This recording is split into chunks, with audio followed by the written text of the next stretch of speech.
Yeah, I travel a lot. Yeah, Okay. China and the west of the USA. Okay. Yeah. Good. How Glad are to you? see that. Good. Good. How you to New York? Yeah. Oh, A lot of lectures. Yeah. Oh, yeah. In Jakarta and Mumbai, Oh, recently I was in Brazil, in Moscow, and all over the world. So your room is 10. 969. 969. Okay. You can come drop by. Okay.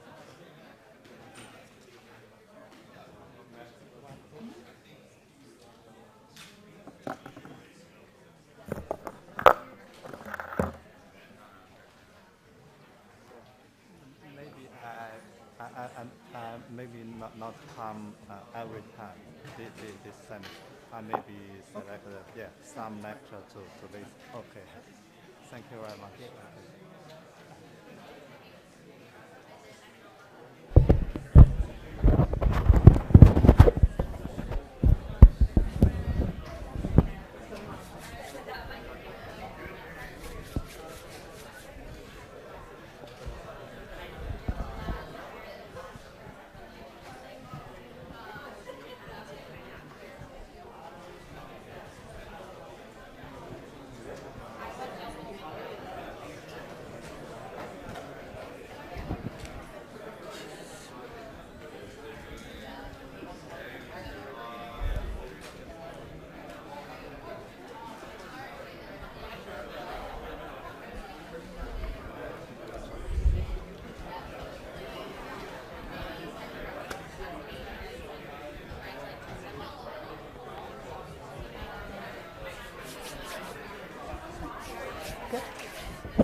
But I love people running.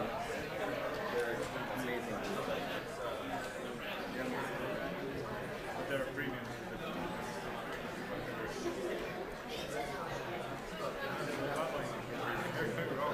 That was in the other. How are you, hi? You realize all that. Yeah, I realized when I went out.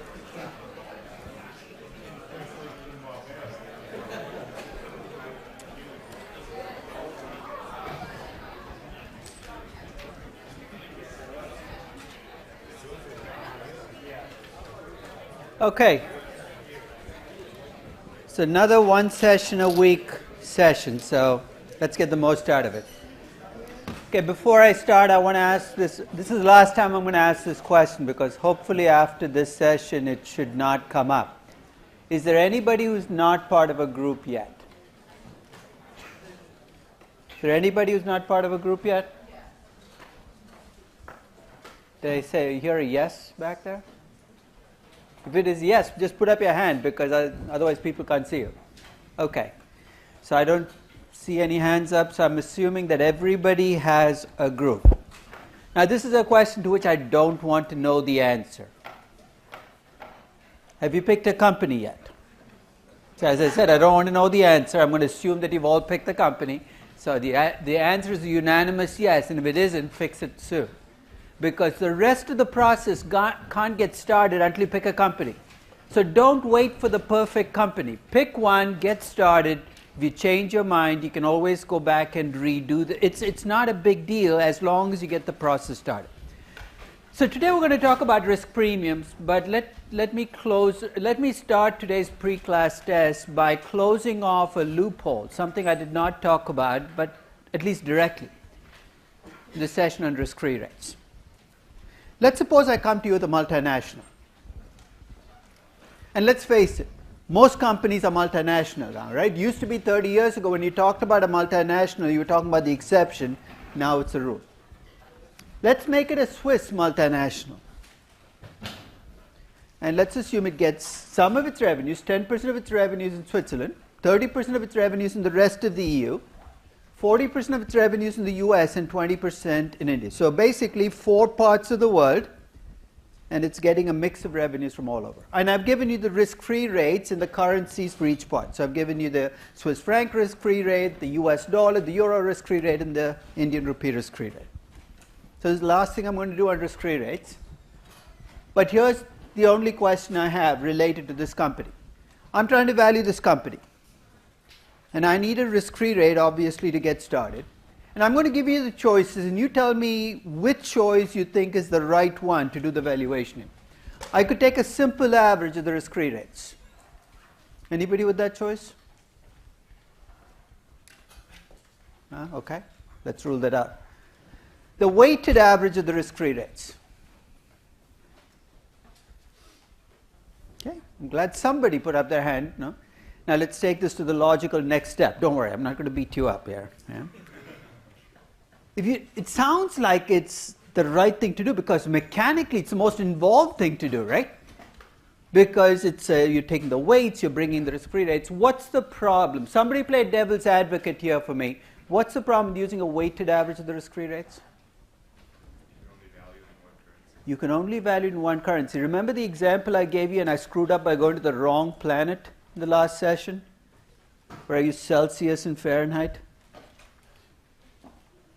If I took the average temperature in Frankfurt and New York, one in Celsius and one in Fahrenheit, and I divided by 2, or I took a weighted average based on the population, no matter what I do, it's going to be a screwed up number because I'm talking about 2 different measurement devices.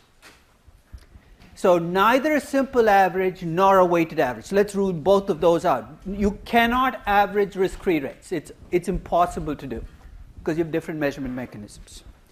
So now we're coming into a choice of which currency. Should I take the Swiss franc rate because it's a Swiss company? I could, right? But I don't have to.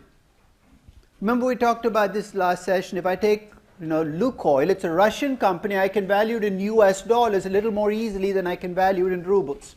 So don't feel constrained that you have to use the local currency to value a company.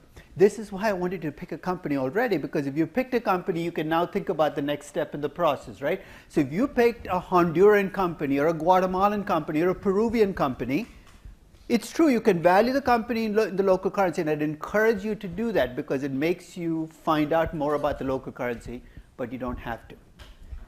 Should I take the lowest of the rates because we thought, didn't we use that requirement when we did the comparison of euro risk-free rates? We took the German 10-year. Can I use the same principle here and argue that if I'm looking for a risk-free rate globally, I have to go with the Swiss franc rate? Because then I should be valuing every company then in Swiss francs, right? If I follow that logic, I'm screwed. Every company then has to be valued in Swiss francs, or worse, it has to be valued in whatever. So you can't, again, compare across currencies. There I was able to pick the lowest rate. Why? When I was looking at the euro, they were all in the same currency. Once you're in the same currency, you can pick the lowest rate. But if you're comparing across currencies, don't play this game of, I want to be conservative in valuation. Remember we said in valuation, your objective is to come up with an expected value, not not the lowest value you can. I'll save you the trouble. What's the lowest value you can give a company? 0. So why are we wasting our time? What's the point of this conservative valuation business? After you've done your expected value, if you want to give me a minimum and a maximum value, be my guest. But don't pick risk-free rates simply because you want to come up with a conservative estimate. So I've kind of backed into an answer. The risk-free rate you should use should depend on what? What currency you choose to do your cash flows in. But you're saying, I have cash flows in different currencies. Deal with it. Convert all of them into Swiss francs, euros, Indian rupees, whatever currency you pick. And don't whine about it. That's the way this company is structured. That is, in fact, something you have to do, is pick a currency, and then the risk-free rate will reflect that currency choice. So if I'm valuing Nestle, and I decide to value it in US dollars, the risk-free rate I will use is the UST bond rate, assuming the US Treasury is default-free. If I value it in euros, the risk-free rate I will use is the German 10-year bond rate. If I'm valuing it in Swiss francs, the risk-free rate I will use is the Swiss franc risk-free rate. And you're going to be okay no matter which currency you pick, because it's going to self-correct, right? Because your cash flows then will have to be in that currency. With the inflation that's embedded in that currency, it will cancel out. And for the moment, just take it on faith. We'll come back and prove this when we're valuing multinational companies. So now let's talk about risk premiums. The historical risk premium, which we'll start off today's session with, is the way most people estimate equity risk premiums. And we'll come back and lay the foundation. What do we mean by historical? We look back at time. We look at the last 10, last 20, last 50, last 100 years. We look at what you'd have made investing in stocks as opposed to something risk-free, T-bills or T-bonds. That's a historical premium. So let's say your job is to value a company. You decide to come up with a historical premium for stocks. You have to, right? You have no choice if you're going to go down this road. So assuming you go down the historical premium route, I'm going to ask you how long a time period you're going to go back to compute your historical premium. You could go back just 1 year. You're saying the most recent data, so the argument you do is, so that'll be just looking at what stocks have done over the last year versus what T-bonds have done over the last year. You can take the last 5 years. Why? Because that's what you might have used to reflect current conditions. So 1 year is too short. 5 years will reflect an average since the last crisis. You could pick a time period, pick as long a time period as you have historical data for, which in the US goes back to 1926, in fact, Robert Schiller's data, I think, goes back to 1871. That's 145 years of data. Maybe you should match up your historical premium to the time period that you use for the risk-free rate. Remember, we used a 10-year bond rate, so maybe you should be consistent and stay with 10 everywhere. Okay? Or maybe you should match up the time period to how long a time period you use to estimate your beta. Maybe you ran the regression with 5 years of data or 2 years of data. So you see the choice is 1, 5, as long as you can go. Match it up to your risk-free rate time horizon.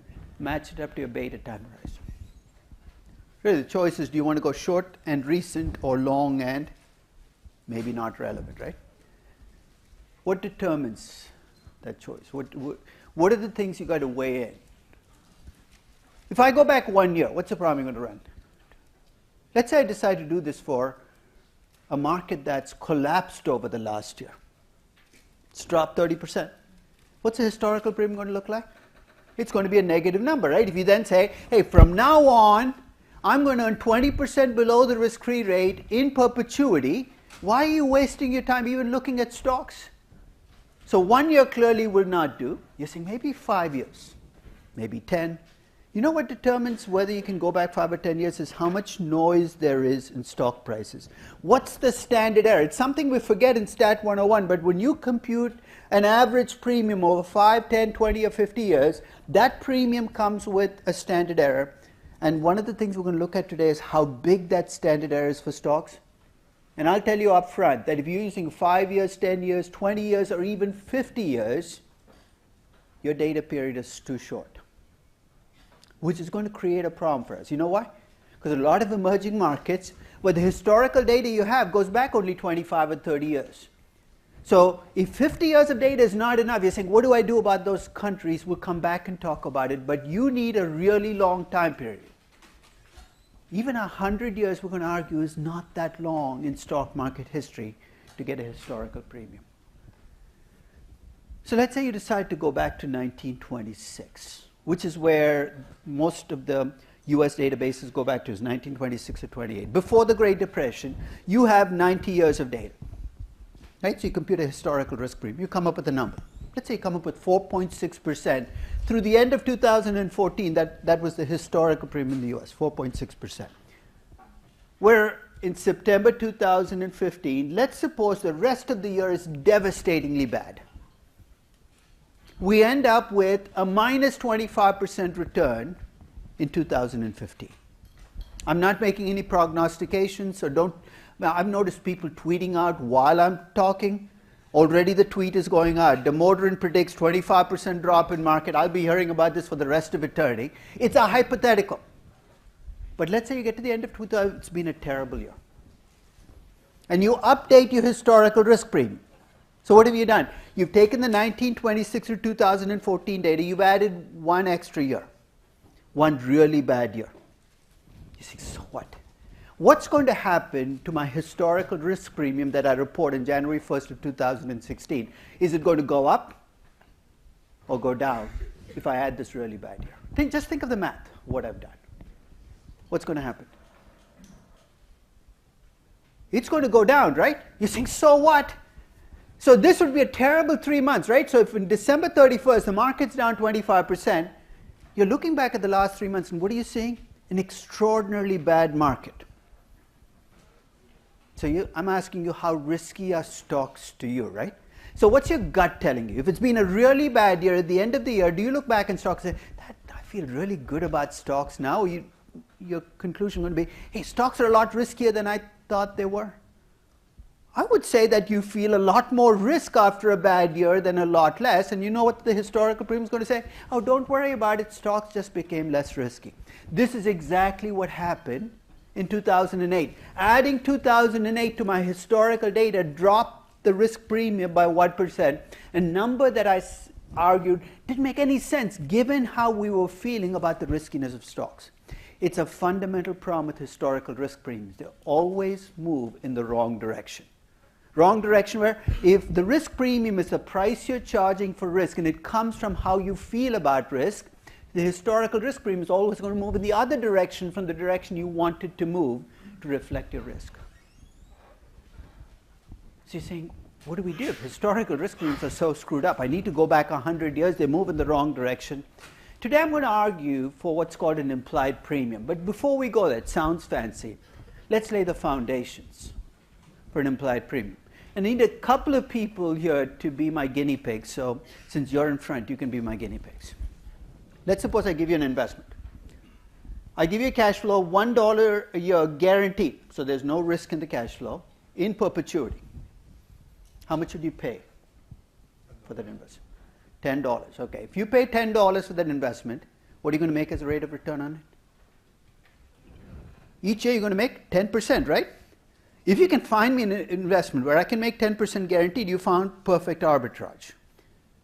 Right? But that's fine. So you're saying 10% is what I would need for a guaranteed investment. Let me stay with you and change the example a little bit. Let's assume now I came to you with the same investment, same cash flow of $1, but now it's an expected cash flow.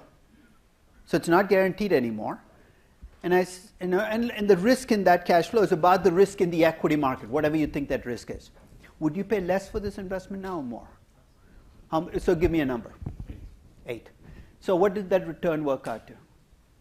1 over 8 is 12.5%. Your equity risk premium is 2.5%. Do you see where the 2.5% came from? You told me what you would pay for a riskless investment, and you told me what you'd pay for a risky investment. It's less, obviously. I can back out from what you pay what your risk premium is.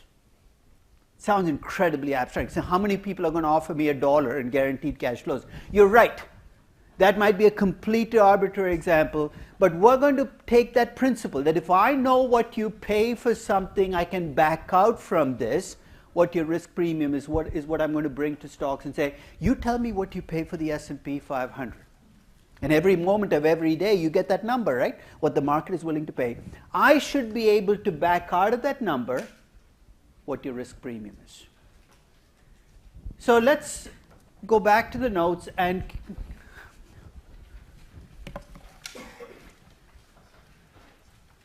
I think we were on page 42, so we're going to start on page 43. So let's lay the foundation. So we're going to talk about equity risk premiums today.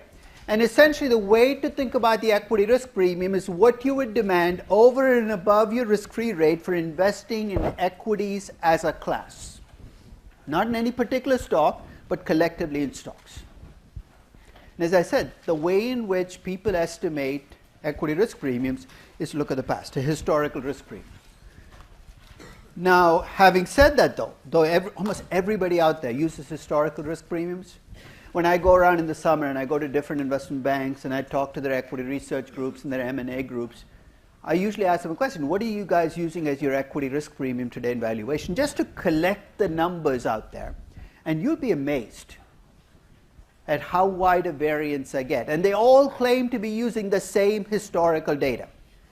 This summer, for instance, the numbers range anywhere from 3% to 8%, depending on which bank I was in, and within each bank, who I was talking to. So if I talked to equity research people, they were giving me the 3% number. And if I talked to the M&A people, they might have been using the 9% number. So basically, you can have numbers all over the place. Which raises an interesting question. How can you all be looking at the data and coming up with these different numbers? And here's a simple answer. It depends on how you define your historical time period. 10 years, 20 years, 50 years, 75 years, 85 years, you get different risk premiums.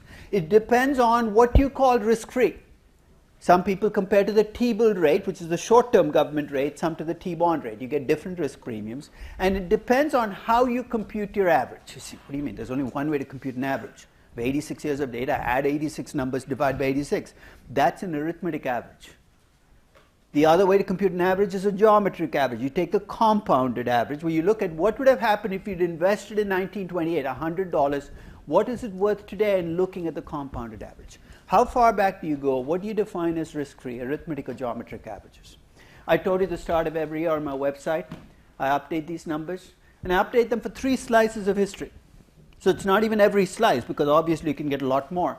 I go back to 1928, which is the starting year for my data. Okay.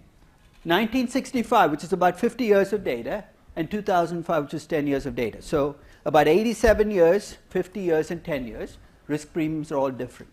I look at premiums over T-bills and T-bonds, again very different.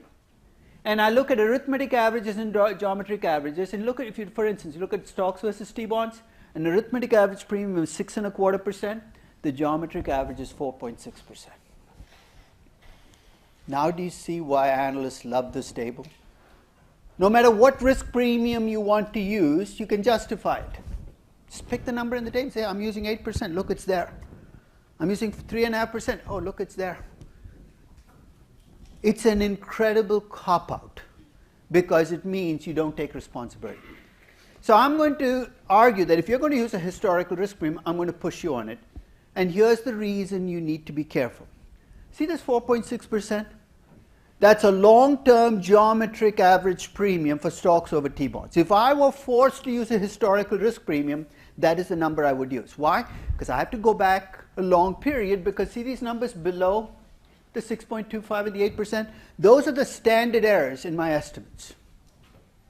Sounds abstract, but let me try this out on you.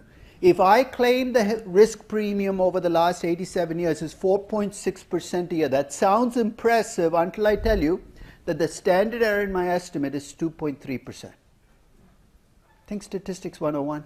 Remember the plus or minus 2 standard error? If I plus or minus 2.3% times 2 from 4.6%, what's my range look like? 0 at one end, 9.2 at the other. In other words, I can tell you the equity risk premium in the US is some number between 0 and 9.2%. Fat lot of good that does you. And that's with 87 years of history. If I go to 10 years of history on this false premise that I'm getting a more updated number, my risk premium is 2.73%. Notice the second decimal point. The standard error in that number is 8.65%.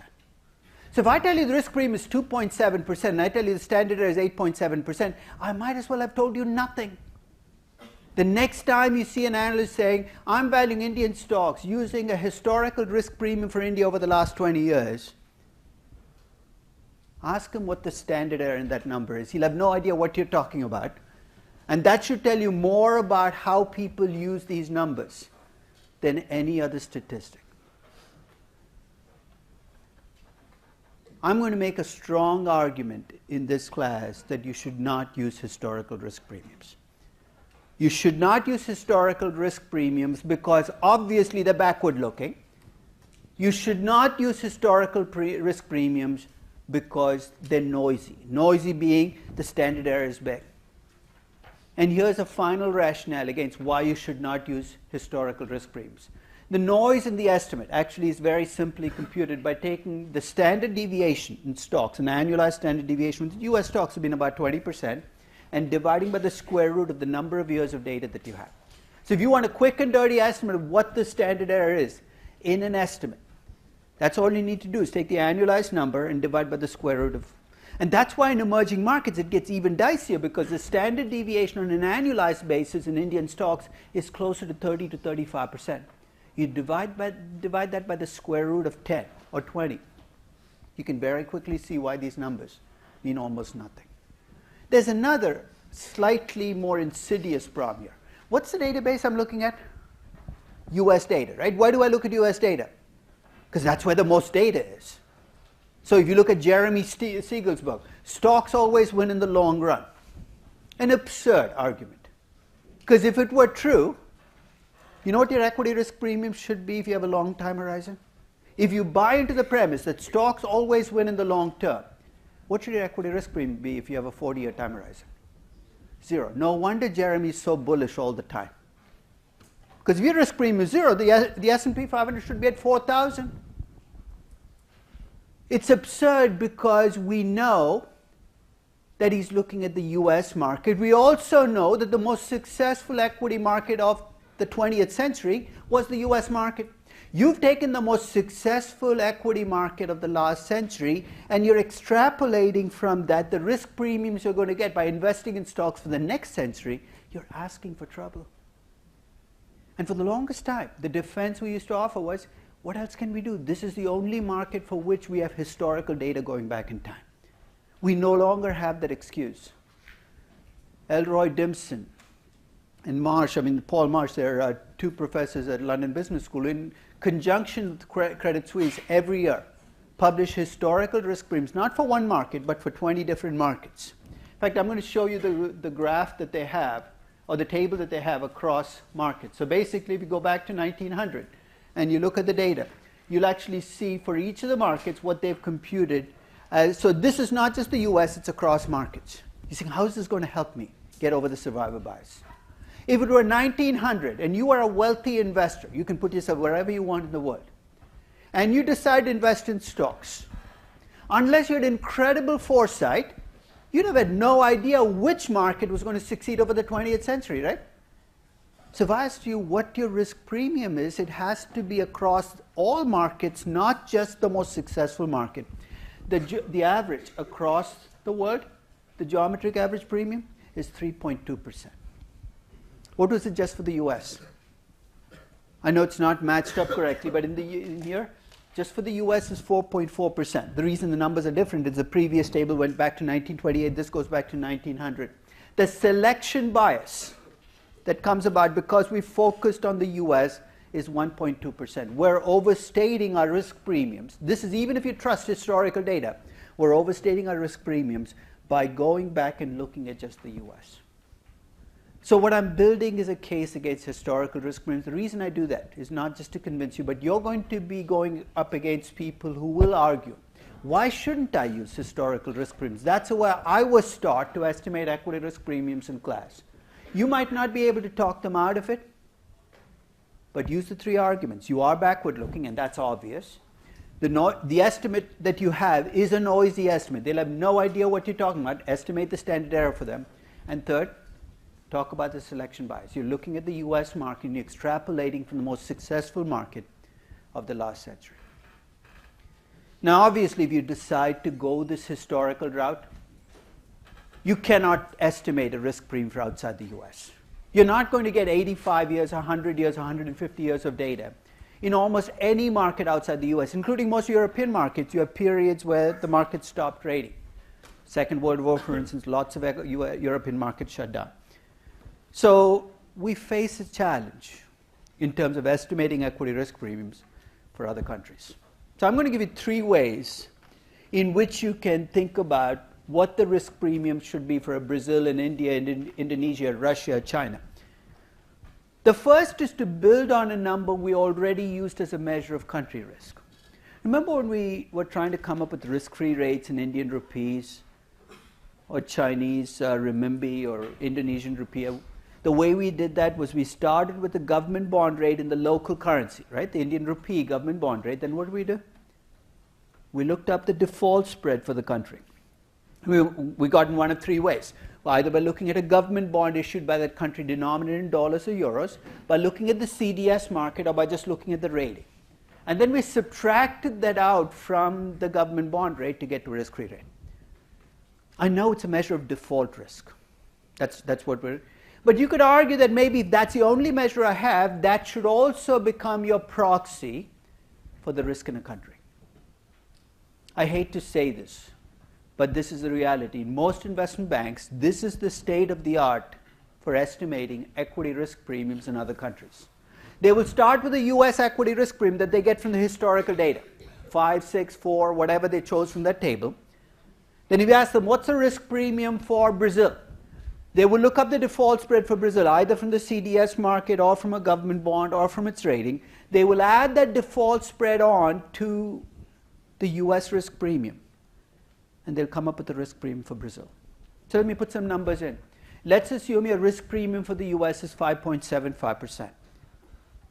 And let's say that you come up with a default spread of 1.9%, and this is in January 2015. Remember, the rating for Brazil was Baa2.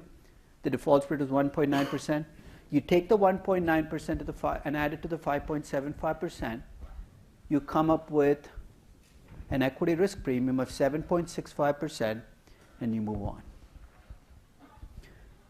You can already see the flaws here, right? The first flaw is I'm measuring country risk with a default spread. So the first argument you can make is that's what you would charge for buying a Brazilian government bond.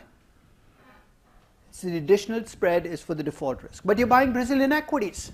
So the first argument you can make is this is a risk in a bond, a government bond. What I want is a risk in Brazilian equities. It's not capturing it. And you'd be absolutely right, but you can see why people like default spreads. They're out there, you can observe them, you can add them on, you can defend them, you can move on. But this is the first approach to dealing with country risk. I would say 90% of country risk premiums come from just adding the default spread. I'm going to give you two other ways of getting the country risk premium if you don't like this one. The first avoids the government bonds entirely. It looks at the standard deviation, the equity index in that country, and compares it to the standard deviation in the US. You're saying, how is that going to help me? Let's put some numbers in. Let's assume the equity risk premium you have for the US is 5.75%. Again, that's coming from that historical table. You pick the number. Let's say the standard deviation in the S&P 500 is 18%. And the standard deviation of the Bovespa, which is the Brazilian equity index, is 21%. Let's set up an algebra problem. You're investing in the US market with an 18% standard deviation. The equity risk premium you're demanding is 5.75%, right? If you're investing in the Brazilian market, which has a standard deviation of 21%, which is higher than the 18%, you should demand a bigger risk premium. And in fact, all that's done is you take the 5.75% and you scale it up to reflect the higher risk of the Brazilian equity market. Goldman Sachs came up with this probably 20 years ago as their way of adjusting for risk premiums. Sounds pretty intuitive, right? You just have to get the standard deviations, and the riskier markets will have higher standard deviation, therefore they will have higher risk premiums. Is that true, though, that riskier markets have higher standard deviations? What if I told you the Egyptian market has a really low standard deviation? It does. You know why? It's low liquidity. How do we measure standard deviation? The price has to change. For the price to change, what has to happen? Somebody's got to trade the stock, right? So if your trading volume goes towards zero, your standard deviation will go towards zero. Which means if you use this approach, Ivory Coast should have an equity risk premium 1/5 of the US. Pakistan should have about half the risk premium of the US. The least liquid markets will end up with really, really low risk premiums. So if you use this approach, remember that potential problem. You're going to understate. And some of those equity risk premiums, you're going to look and say, no way. So I'll give you my third approach, and this is an approach I concocted. I'll use this word repeatedly because most of the things I do I don't derive, because that suggests deep thought and intellectual exercise. I concoct, simply because I get desperate. My concocted approach actually steals from the first approach and the second approach, and here's what I do.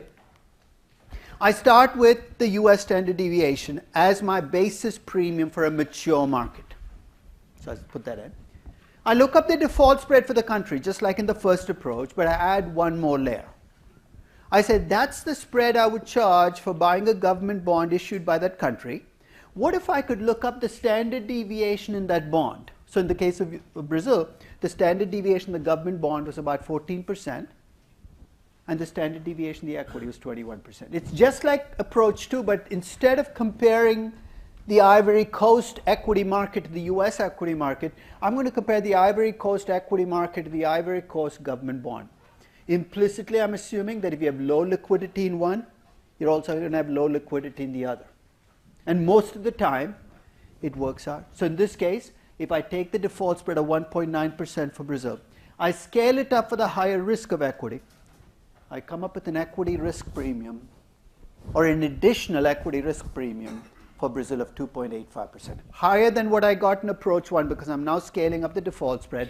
And that is the number that I'm going to add on top of the 5.75% to come up with the equity risk premium for Brazil. So the start of every year, I do this. In fact, if you want the July 2015 update, it's on my website. So you saw this in my corporate finance class as well. Is I take every country for which I can get a default spread. That's about 127 countries. To get a default spread, I either need a CDS for the country, or I need at least a Moody's rating for a country.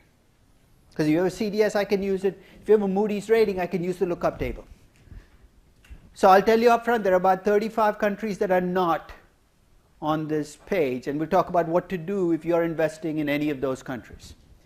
So 127 countries, I get their default spreads. I scale up the default spread for the additional risk of equity. I add it on to my base premium, which in this case is my US premium. And obviously, if that number is screwed up, every other number is also going to be screwed up. So I'm going to come back and talk about why I was using 5.75% for the US at the start of 2015, because it definitely did not come from the historical table, which say gave me 4.6 or 8 or whatever else. I started with 5.7. Notice there are a lot of countries where the equity risk premium is the same as the US. I'll give you a listing of the countries. Canada, you got Germany, you got France, not even France. You got Germany, you got Finland, you got Australia, New Zealand. What do they share in common? What are the countries which all have the same premium as the US? Think about how I computed the premium, right? I start with the US premium. I look up your default spread as a country, which comes from whether you have default risk as a country. So what you see as 5.75% total premiums for any country which has a AAA rating. I know it's incredibly sloppy, but think of the alternative. You've got to be a country specialist, right? So in this case, I've taken every AAA rated country and attached the same premium to that country as I do for the US. If you're not AAA rated, then the rest of my job has to kick in. So you're AA, triple B, single B, triple C, whatever. I've got to come up with the default spread for your country. I've got to scale up the default spread, add it on to the 5.75%. You need this entire table no matter what company you value. You say, but I'm valuing a US company. In a few minutes you're going to see it doesn't matter where your company is incorporated. You need this entire picture. Now, in my corporate finance class, I've also mentioned that this is the most downloaded data set on my website by far. It gets used in the strangest places. Okay. I'll give you an example. When I look at my blog, I check to see what parts of the world you can actually see in Google Blog where people are reading your blog from. And the usual culprits I usually know, right? You have US, you're going to have Canada, I mean all the English-speaking countries. And India, of course, has a big contingent because, there are enough, I guess, English-speaking financial analysts there, and last names make a difference, I guess, so I get a natural contingent there. But about 2 months ago, I was checking, and I noticed Lithuania in the second spot. I said, what? What are these Lithuanians doing coming out and checking my website? So I started exploring, and it turns out that the Lithuanian Energy Commission was using my risk premiums so when they were when people were bidding for, whatever contracts, that they were using my risk premium as a basis for deciding whether these contracts were being bid for correctly. Nobody from Lithuania reached out to me about doing this. Frankly, I don't care, but I think part of the pull is it's free. You're not paying anybody. But the other part is, even though I said it's concocted, it's transparent.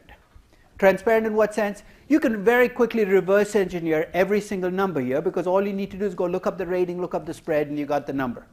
Okay, I don't sit there saying, I hate Venezuela, I'm going to push up the risk premium, I love Brazil, I lower the risk premium.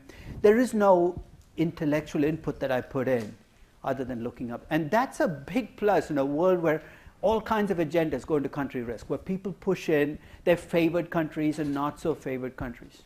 But as I said, I need this entire table when I do valuation, no matter where a company is incorporated and listed, because its business may be all over the globe. So what I'd like to talk about is what to do with these country risk premiums, and actually 3 different approaches I'd like to take you through.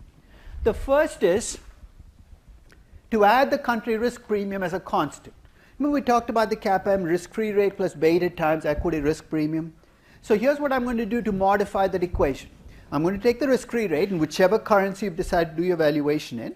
I'm going to take your beta, and we'll come back and talk about it because that's a number we haven't talked about yet. I'm going to multiply the beta by a mature market premium, 5.75% at the start of 2015. And then if you're a Brazilian company or you have a business in Brazil, I'm going to add an extra whatever the number was. What is the number I came up with? 2.85% to it on top. So risk-free rate plus beta times risk premium plus a country risk premium on top. So I'm not going to multiply the country risk premium by beta, it just is going to be added on. In the second approach, which is a very mild variant in the first one, I bring the 2.85% into the brackets and I multiply by a beta. So if your beta is close to 1, the first 2 approaches will give you roughly the same answer. If your beta is different from 1, the 2 approaches will diverge. And what I'm implicitly assuming in the second approach is if you have a high beta, in other words, you're more exposed to all the other risks, you're also more exposed to country risk. A big assumption, but the first one is also an assumption. I'm assuming that every company is equally exposed to country risk. In the third approach, I create a variable to measure how exposed you are to country risk. I'm going to call it lambda. Okay. Why lambda? Again, putting in a Greek alphabet adds that layer of sophistication that makes people afraid to critique you. So lambda is just like a beta. What are the properties of betas? They're scaled around 1, right? So if your beta is 1, you're as risky as the average stock. A lambda looks just like a beta in the sense that it's scaled around 1. So if your lambda is 1, you're as exposed as the typical company in that market to country risk. If your lambda is above 1, you're more exposed than the typical company. Lambda less than 1, you're less exposed. And I'll give you a little bit of history as to how I concocted this particular measure. So about 15 years ago, I was on a flight to Brazil to do a valuation seminar in Sao Paulo. And I'd picked a couple of Brazilian companies to value. And one was a company called Ambev, which is one of Latin America's biggest beverage companies. At that time, it was almost entirely a Brazilian beverage company. Now it's become much more Latin American in terms of other countries. And the other was a company called Embraer. Embraer is a Brazilian aerospace company. In fact, if you've taken a short-haul flight in the US, you've either probably taken a Bombardier aircraft or an Embraer aircraft. So the next time you're in one of those little planes which make you feel a little claustrophobic, you know what I'm talking about? Okay. Check out that card in the front seat, and because about half of them are Embraer. So Embraer is an aerospace company, both Brazilian companies. And at that time, as I was flying, I was actually doing the conventional thing, treating them as Brazilian companies, punishing them for being Brazilian companies equally. In other words, adding the same country risk premium to both and valuing both companies. So on my flight, it's a long flight, it's like a 12-hour flight, I couldn't sleep. So I was checking through the annual reports of these two companies just to make sure I hadn't missed something. When I came to a pie chart in the Embraer annual report, and in the pie chart they reported where they got their revenues. And in 2003, which is the year that I was doing this, they got 3% of their revenues in Brazil, 3%, and 97% of their revenues in North America and Western Europe. So I pulled up the Embev annual report, checked to see if I could find, and I found a pie chart in the Embev annual report. And in 2003, Embev got about 95% of its revenues in Brazil and 5% from the rest of Latin America. Both Brazilian companies, both exposed to Brazilian country risk. But I said, these two companies are not equally exposed to Brazilian country risk. I would expect, which of these two companies should be expected to be less exposed? Embraer. So I said, you know what? They're both Brazilian companies, but I'm not going to add it. Remember, in 2003, the country risk premium for Brazil was about 10% on top of the US premium. This is a big number. So I said, you know what? For Embev, I'm going to add the entire 10%. For Embraer, I can't add the 10%. I've got to scale it down to reflect the fact that they're less exposed. So that's when I concocted this measure lambda. I hadn't even thought of measuring it. I show up in Brazil, I make this pitch that we have to measure it differently. And of course, somebody asked me, no pain in the neck guy, asked me, how exactly are you going to measure lambda?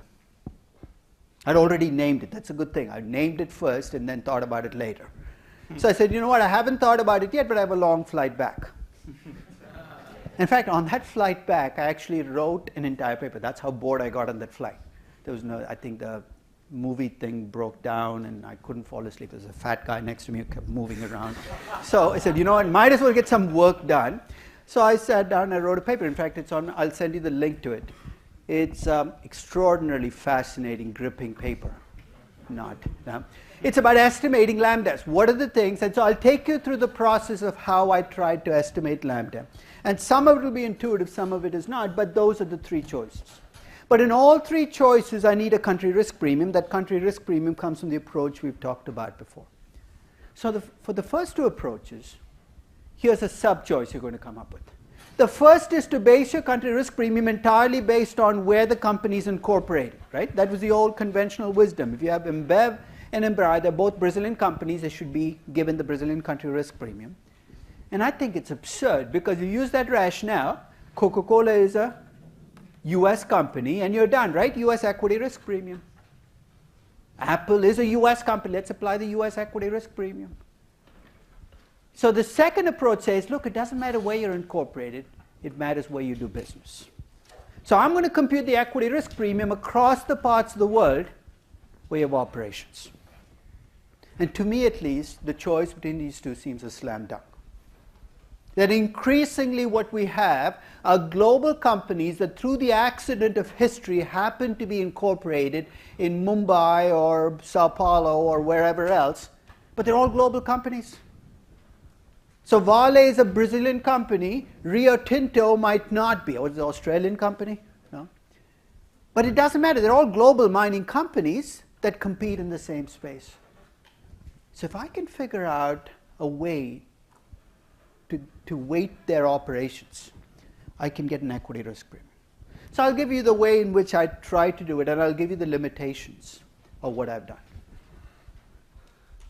I take the revenues and I look at the breakdown by revenues. Most companies do this. Some companies do it better than others, as you remember from your experience in corporate finance and your frustrations.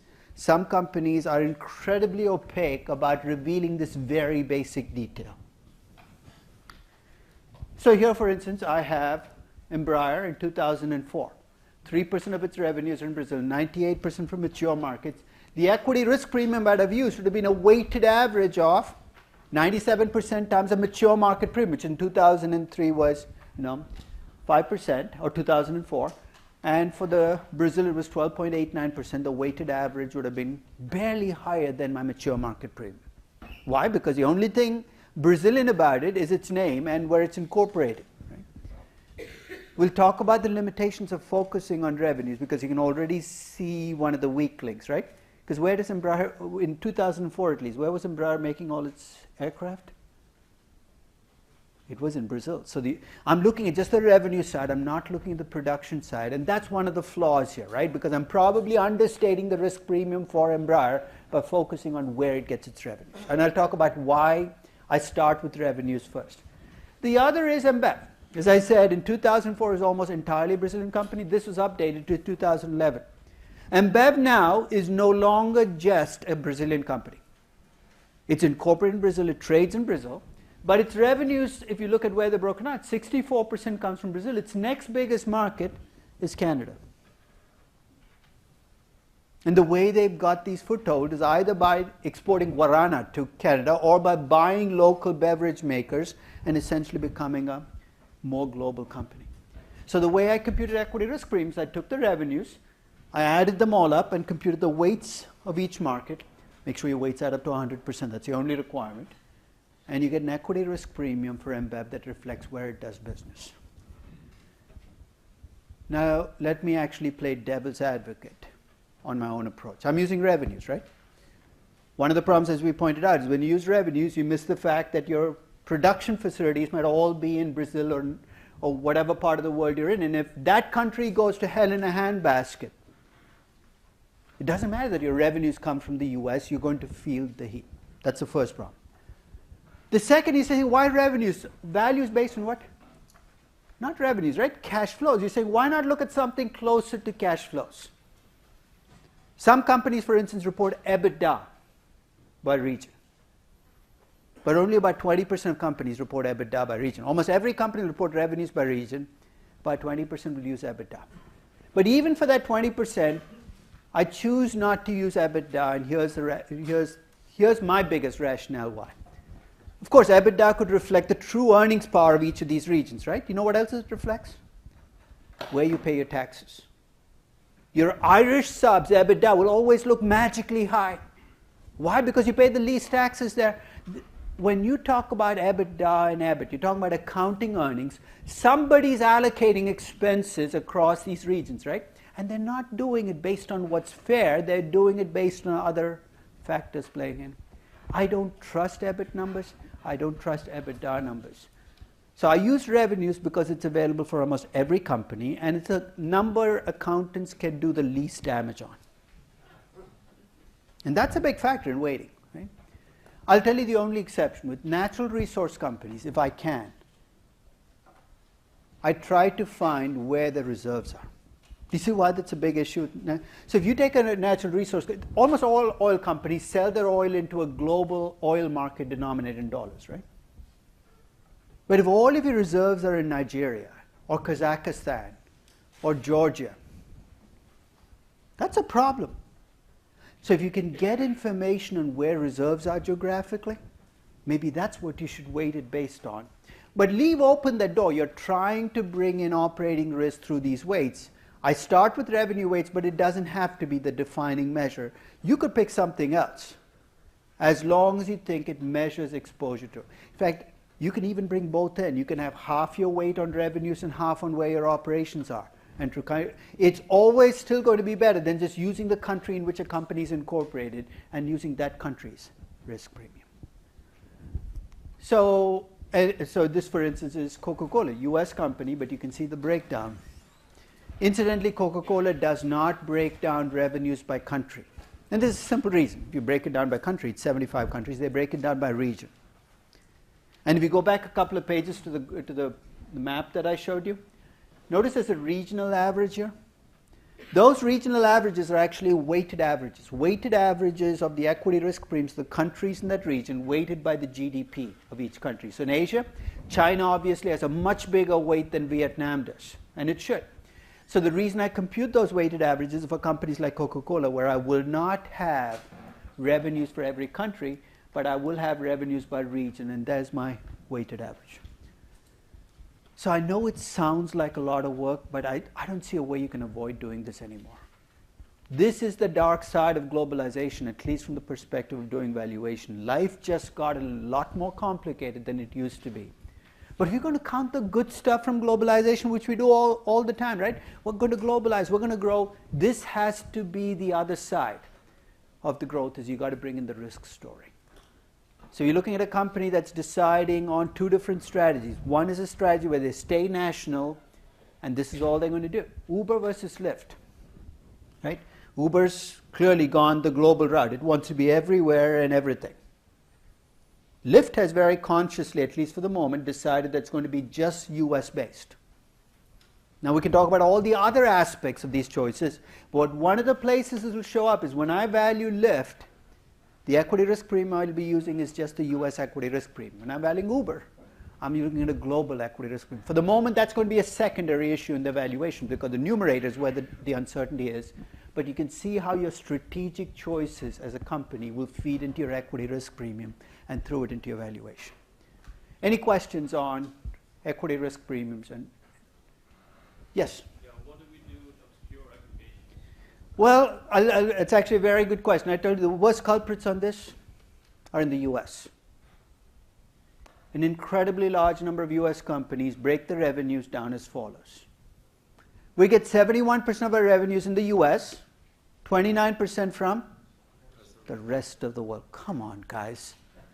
The rest of the world is a really big place. Either you don't know where you're selling outside the US, in which case I'm going to act as if you don't have the 29%, or you do and you're not telling me. If you have the rest of the world, first, you're mad at the company. And I'll give you ways of taking that frustration out in the valuation.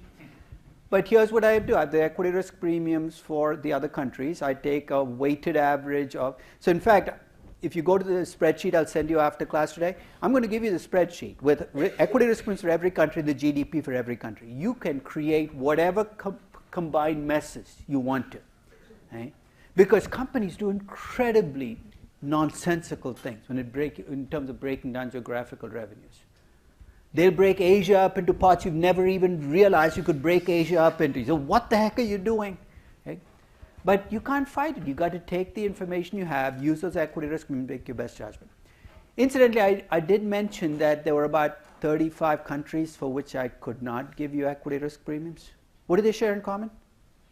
They don't have a rating or a CDS. So the first thing you know is these are countries that are really safe countries or really risky countries. So it's going to be countries like Iraq and Afghanistan, Syria. So the first thing you know is if you're going to these countries, demand a huge risk premium. That of course doesn't help you, but it's a starting point, right? So I actually have the spreadsheet I will send you. I've actually estimated the equity risk premiums for those 35 countries as well. And I had to stretch every conceivable model that I have to get a number. So here's what I did. I can't get ratings for those countries. Okay? But I can get a score called a PRS score. PRS is this Political Risk Service. It's a Europe-based service that actually comes up with numerical scores by country. The scores range from, I think, 20 to 100, depending on how much risk there is. And they actually have risk scores for Iran and Afghanistan and Syria. So somebody help me out here. What do you think I did? So let's say I want a risk premium for Syria. I have a score of, let's say, I think the lower the score, the higher there is. Don't ask me why this is. Let's say the score for Syria is 37.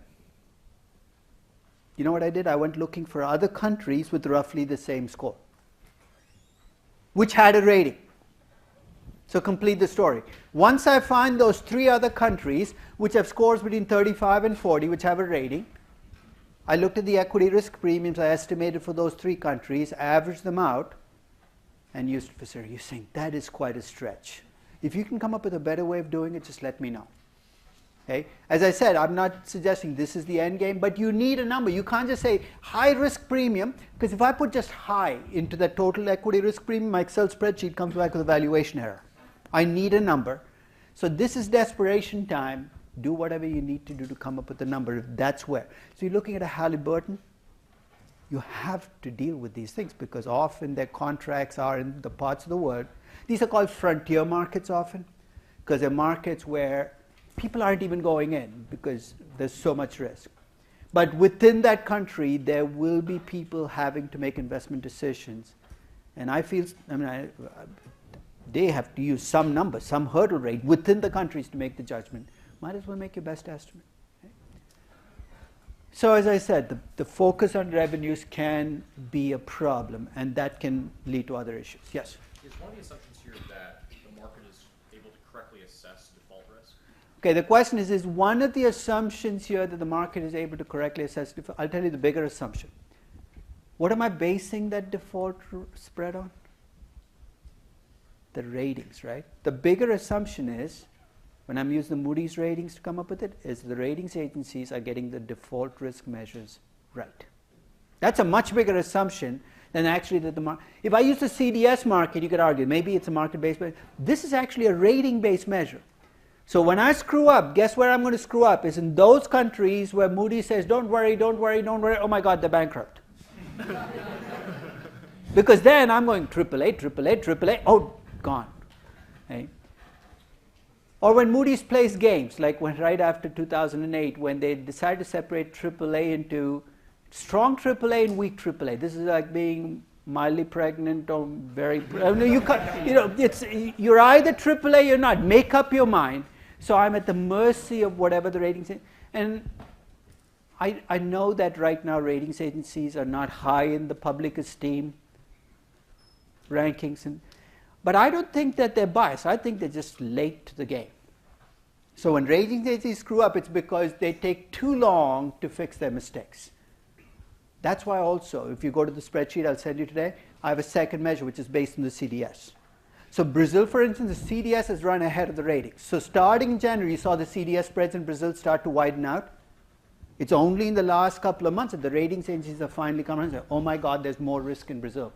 So that's, I think, a problem with basing it on default risk. There's another problem. Are there countries where you could have a lot of political risk but not much default risk? It's an entire region of the world I can think of. Not much default risk, lots of political risk.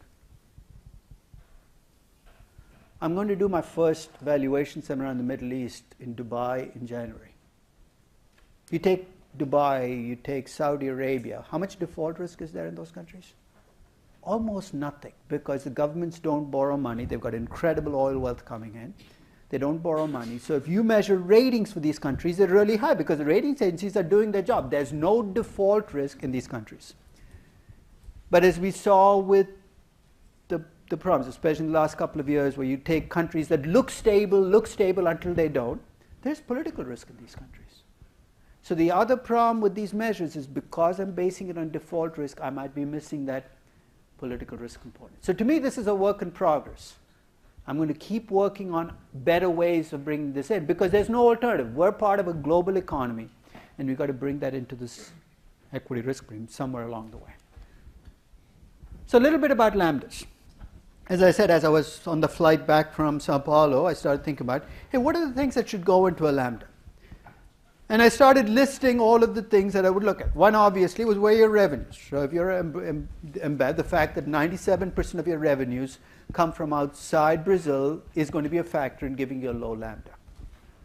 Then I said, where are your operations? Where are your factories? So that became a second factor. If all of your factories are in Brazil, obviously I have to be a lot more worried about country risk, so your lambda should go up. So your lambda goes down if you have less revenues in Brazil.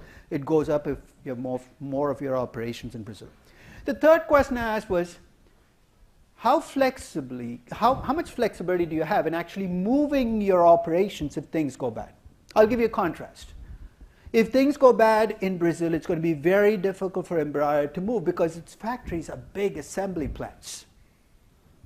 If things go bad in India, it's not going to be that difficult for Infosys to move because what's its operation base? Thousands of software engineers in a building in Bangalore. So basically you get 4 big aircraft, you put them all on, you send them off to I don't know where, Switzerland.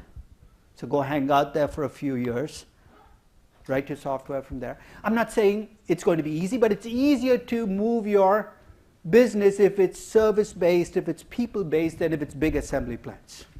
And you know, on this dimension, who is really stuck with country risk? If you're a natural resource company, right? If Vale doesn't like the way Brazil is evolving, what the heck is it going to do? Pull up its iron ore reserve and say, I'm going somewhere else with this. If you're the Venezuelan oil company and you don't like the way Venezuela is going, you can't exactly take your reserves and say, I'm going to take them to Chile. Chile will take you, but you can't take the reserves with you. So how much flexibility do you have? It's a qualitative judgment, but it's got to bring in. And finally, the words that strike terror in my heart when I think about country risk is when the government says, you're a company that's in the national interest. Scary words, you know why? Because you know what's going to come right after. If you're in the national interest, then the urge to meddle becomes almost unstoppable. I want to touch this, I want to touch that. No, and once that happens, country risk becomes part and parcel. When we were in corporate finance, I mentioned my post on Petrobras. Go back and read it. It's pretty negative, but essentially it shows you how the national interest can be used as a vehicle for driving a company into disaster. Because Petrobras was told to carry the weight of the country on its shoulders. Go out and become the largest oil company in the world. And guess what? They went after that with gusto, right? Reserves everywhere. The fact that they were spending incredible amounts to get these reserves, who cared? Their objective was, we have to be the largest. The top management, of course, is picked by the government. It's a national interest company. You see the dark side of the national interest kick in. So whenever I see the word national interest, it's like my lambda doubles. Because that's effectively what seems to happen. So those were the factors. The question is, how do you come up with the number? I'll give you the most simplistic device. And this is based just on revenues, again, because that's often the most easily accessible data. If you take Tata Motors and Tata Consulting Services, two Indian companies, both part of the same family group. Tata Motors in 2008 got 91% of its revenues in India. Tata Consulting Services got about 8% of its revenues in India. The typical Indian company in 2008 gets about 80% of its revenues in India. So basically, we average out across Indian companies, about 80% of the revenues for a typical Indian company comes from India. So here's what I did. I took the 91 and divided by 80, and I came up with a lambda 1.14 for Tata Motors. And I divided the 8 by the 80, and I came up with a lambda of about 0.09 for TCS. Very simplistic, but already you can see what's going to happen with lambdas. There are going to be some companies where the lambda is going to be less than 1, somewhere it's going to be greater than 1. That always has to be the case, because you can't have every company in your market have a lambda less than 1, because then who's carrying the country risk? It's entirely revenue-based, so that's its limitation. And you do have to get that average across companies in your country, but this is one way to get a lambda. It's a very simplistic measure. And with Tata Motors, I have to mention that that 91% changed almost overnight in 2009. Why? They bought Jaguar Land Rover, and when they bought Jaguar Land Rover, they bought a 35% revenue stream that's now become 50% of the revenues in Tata Motors. So today, when I value Tata Motors, I can't use the 91 and the 1.14 as my lambda because it's a different company. So here's my more expansive way of thinking about lambdas, and I'm not going to suggest it's easy. You know how we normally estimate betas? We'll come back and talk about this next session, but you run a regression of returns in the stock against returns in the market index, right? The slope of the line is the beta. I borrowed from that technology. I took the returns on a stock. In this case, I took two stocks. I took Embraer and Embratel. Embraer, of course, is the aerospace company. Embratel is the Brazilian telephone company. It's a telecom company getting 100% of its revenues in Brazil. And I ran regressions of those returns, returns on these two companies, against what was then called the C bond. But think of this as a Brazilian dollar-denominated bond, the returns on that bond. You know what's going to cause the returns on that bond to move a lot from period to period? It's not the base rate, which is the UST bond rate. It's the default spread for Brazil. So periods where Brazil is doing badly, these bonds tend to do really badly. Periods where Brazil is doing well, at least in the public perception, these bonds tend to do well. You see what I'm trying to compute? When Brazil's risk changes, and I'm capturing that through the C bond, you can do it with the CDS today, how much are these stocks affected? Why is that going to help me answer the question of what the lambda is? If I have a company that's completely insulated from country risk, it's figured out a way, even though it's a Brazilian company, to completely be protected, what should happen as Brazil's default risk goes up and down? Nothing. Conversely, if you're a company that swings wildly with the country risk, I should expect to see your lambda be a much higher number. And at least for these two companies, the numbers I got were consistent. For Embraer, the coefficient I got when I regressed returns on Embraer against the C bond is 0.27. For every 1% move in the Brazilian bond, in other words, the default risk, Embev moves only 0.27 times that change. But when I did the same thing for Embraer, 100% of its revenues in Brazil, for every 1% move in Brazil's risk, Embraer moves 2%. If you are interested in seeing this in play, take the 50 largest Brazilian companies. You can pull them off Capital IQ. Look at what's happened between September of last year and September of this year with each of these stocks, and see if you can make some sense of why some of these companies have been devastated a lot more by the increase in Brazilian country risk than others. Because that's what lambda goes down to. Not all companies in a country are going to be equally affected by shifts in country risk. So different ways of dealing with it. I'll also tell you that the lambda approach is a lot of work, and I almost never use it unless I have a company with a single emerging market exposure. Because if I did this for Coca Cola, what would I have to do?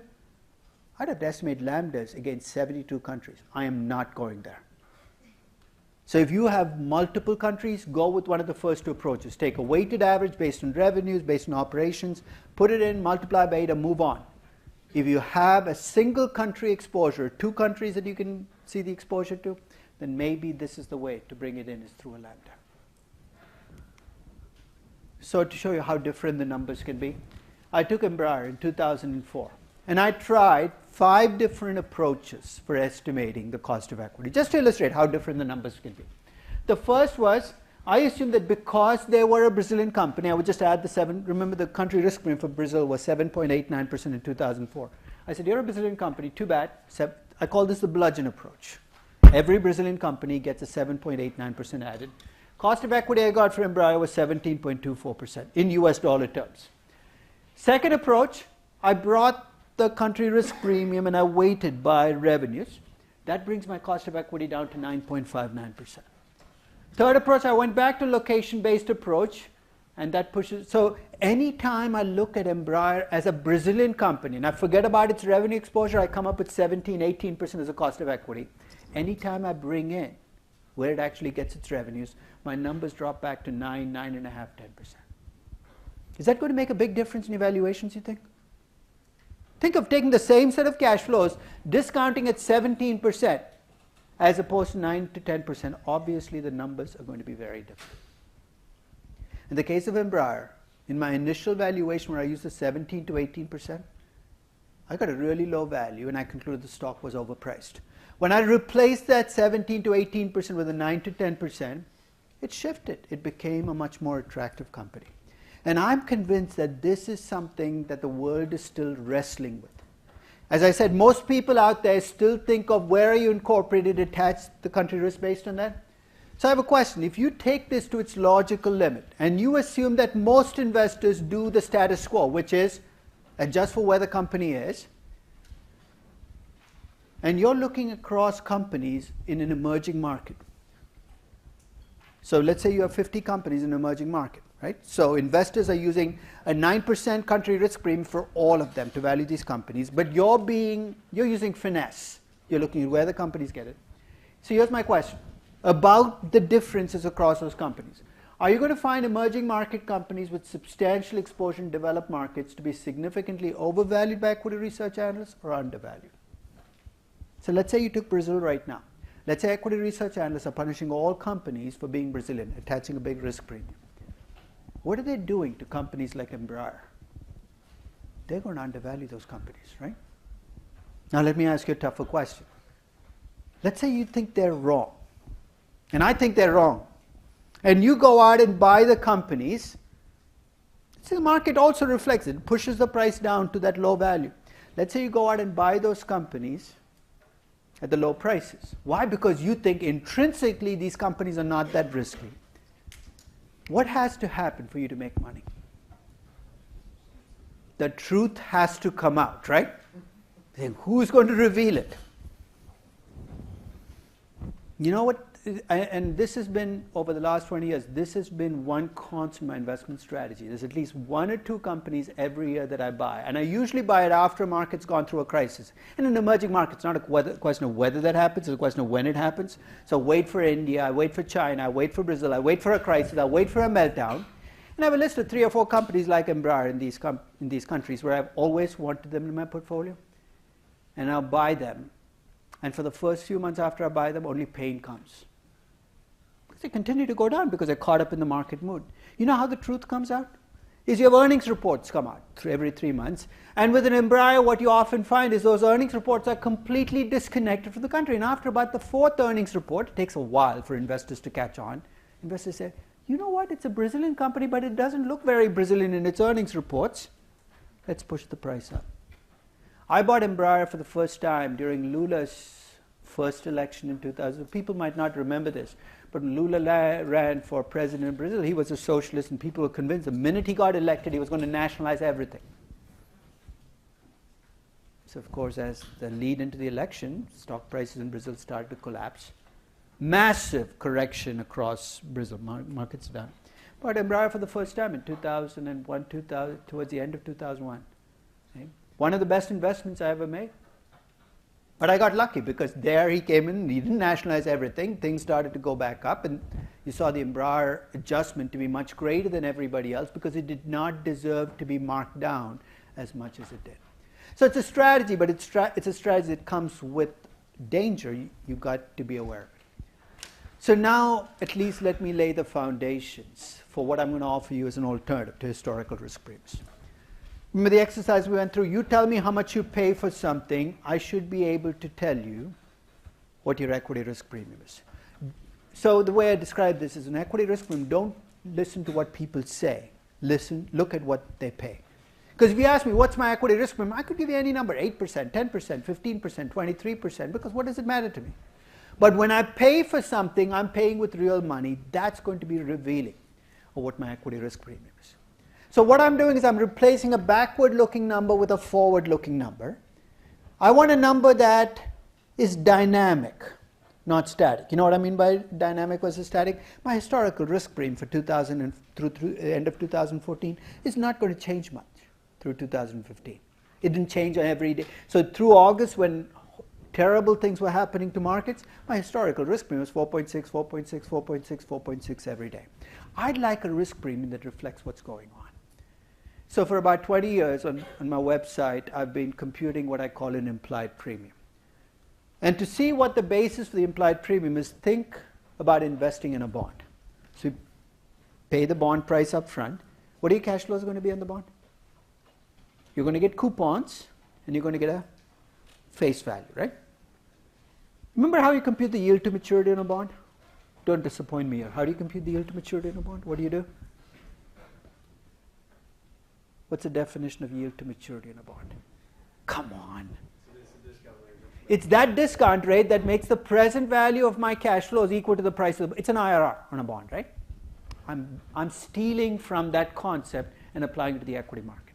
So let's go to the start of 2008. S&P 500 was at 1468.36.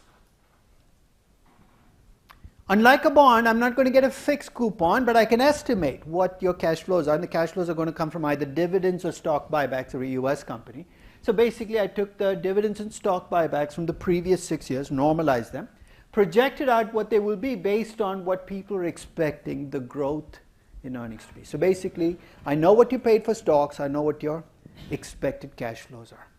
Beyond year 5, I assume that you will continue to grow, but you will grow at the same rate as the economy, which creates an estimation problem for me. So here's what I use as my proxy.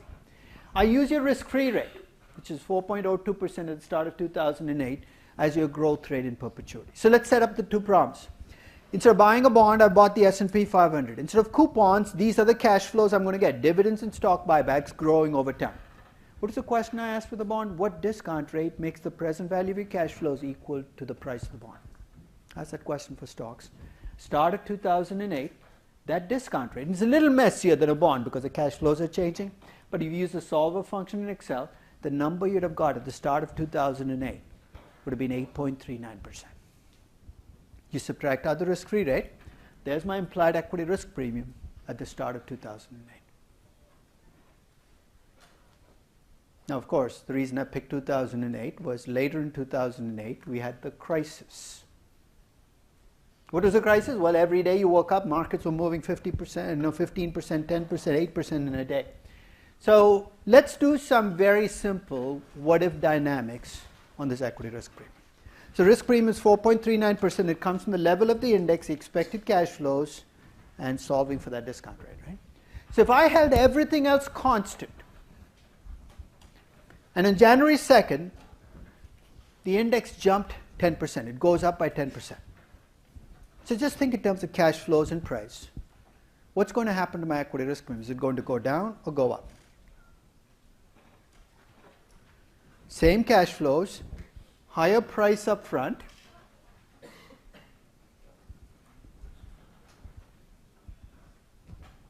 Do I need a lower discount rate to get to that value? The discount rate has to go down, right? Lower discount rate, higher value. So every time stocks go up, equity risk premiums come down. Every time stocks go down, equity risk premiums go up. And that to me is the way the world should be, because what do we talk about? A crisis, when markets collapse, you're scared. When you're scared, you demand a larger risk premium. Guess what? With the implied premium, you're going to get a result that reflects that intuition. Holding all else constant, if earnings jump by 10% on January 2nd, so same level of the index, so we've gone back to the old level, I now have higher cash flows. What's going to happen to my equity risk premium? Is it going to go up or go down?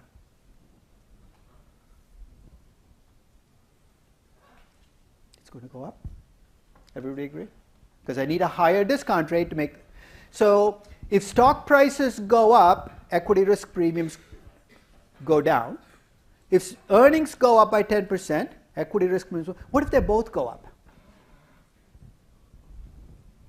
Then there'll be no change. Do you see where I'm going? For equity risk premiums to change over time, it's not just stock prices going up, it's not just earnings changing, it's how they change relative to each other. So over the last 6 years, have stock prices been going up or down collectively? It's been a bull market, right? We're up, what, 100, 120% since the lows? So if you held everything else constant, and ask you, should have equity risk premiums gone down or gone up? You're probably going to say, well, equity risk premiums should have gone down a lot. But you know what? Earnings and cash flows have gone up about 140%. Which means if you look at equity risk premiums today, they're actually higher than they were in March of 2009. So it's a relative movement of stock prices versus earnings that determines what happens to equity risk premiums. And of course, if you look at just at 2008, 1 year later, January 2009, after the crisis, the equity risk premium, remember it started the year at 4.37%. By the end of the year, it was at 6.43%. That was a really bad year, in case I have to tell you that. It was a really bad year because stock prices collapsed a lot more than earnings and cash flows dropped by. Not surprisingly, equity. To me, that's the definition of a market crisis. In a market crisis, the price of risk changes dramatically. It's not the earnings or the cash flows. And if you think back over the last month, the month of August, I mean, it's not like you got huge information about earnings and cash flows, right? But you saw stock prices go all over the place. That's exactly what happens when the price of risk changes on a day-to-day basis. And I'm going to leave you with one final graph. This is actually on a day-to-day basis what happened from September 12th of 2008. That was the day before Lehman collapsed, all the way through December 31st of 2008. Every day I computed the implied premium, partly to show how dynamic the number was, how much it could change in a day. And there was a day in November where the equity risk premium in the US was higher than 8%. November 18th, 19th, some day like that. To me, this is the graph that reminds me that I can never ever sit on an equity risk premium and keep using it over and over again. Since that point in time, every time I value a company, I use the equity risk premium at the start of that month. So in fact, September of 2015, the equity risk premium at the start of this month was 6.2%. That's what I've been using in my valuations this month. What will I use in October? I don't know yet. October 1st, I've got to recompute the number. But I have to recognize that I have to be a price taker when it comes to equity risk, and this is a number that I constantly have to monitor. So when we come back on next Monday, we're going to start with the implied premium and use it as a basis for re-estimating that base number for mature markets.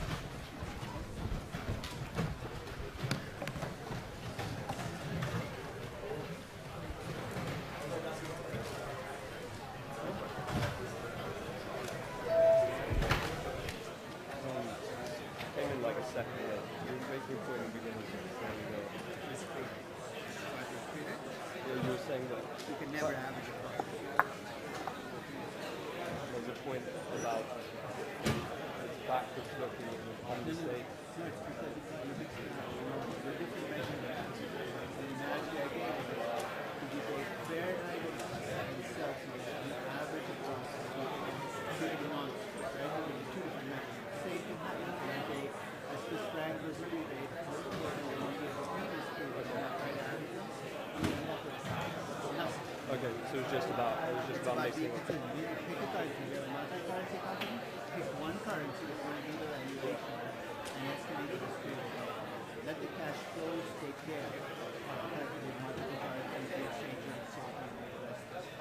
And you make another point about how to look at risk premiums on a historical basis. So historical risk premiums, I said you move in the wrong direction. We had a really bad year, like 2008. The historical risk premium at the end of a really bad year will actually be lower than it was at the start of the year, which to me is counterintuitive. Why would that be the case? Well, because you've added a real, because historical data, what do? You take the return of stock prices return of bonds. So if I had a really bad year for stocks and a really good year for bonds, what 2008 was, I actually make the premium smaller. So December 31st of 2008, right after the worst market crisis since the Great Depression, I don't come to you and say, hey, last year the risk-free stock was 4.8%, this year it's dropped to 3.8%. Right, even though on a forward-looking basis. Because you're saying, that can't be right, stocks are riskier than they were a year ago. Yeah. So the historical risk premium, you're actually going to be pushing in the wrong direction. You're going to go against what your gut is telling you about risk. Yeah. Catching the number.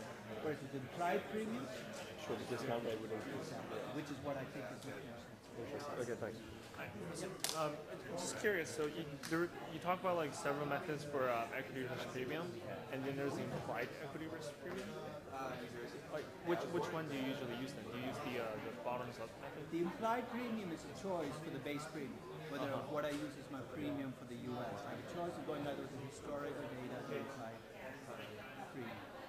So if I went with the historical data, that whole page of risk premiums would be built off a base of 4.6%. Because I went with the implied premium at the start of 2015 was 5.75%. Okay, So sorry. what it changes is the base number from which you build off is going to be a very different number if you go with an implied premium for the US as opposed to historical premium. So the page you publish with like the map and the numbers is based on. The base number is an implied premium for the US. Oh, I see. And it's the implied plus the country risk premium. That okay, I see. There is another way of avoiding the country risk premium entirely, which is if I can compute an implied equity risk premium for every country, just like I did for the S&P 500. I could actually do that whole page with just implied premiums. And would you get the same number? No. Oh. Because then you're taking in what, so if you have let's say you have China in a bubble. What's the definition of a bubble? Your implied premium is too low. You could actually end up with a 5.75% premium in the US and a 4% premium in China. Now fundamentally saying that makes no sense.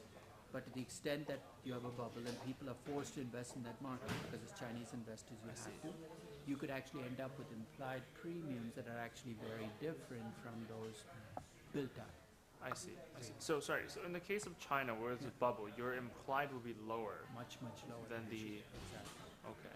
I see. In fact, that's one way in which you can use as a portfolio manager to decide what markets you want to avoid is if you get implied premiums that are much lower than what you see on that picture. You're saying, you know what, that doesn't make sense to me. I'm going to avoid that market. And just curious, have you ever back tested your model? Backtest in what sense? Because Like- I'm not making any predictions about market direction, right? Like, say you calculated market, like you did a valuation for a company, but you used data since 2000. Well, remember the joint test you're running. You're testing your equity risk, you're testing beta, you're testing earnings, you're testing. So if it works, you have no idea why it worked, whether you got lucky. If it doesn't work, you don't know why it didn't work. So backtesting on an individual company is almost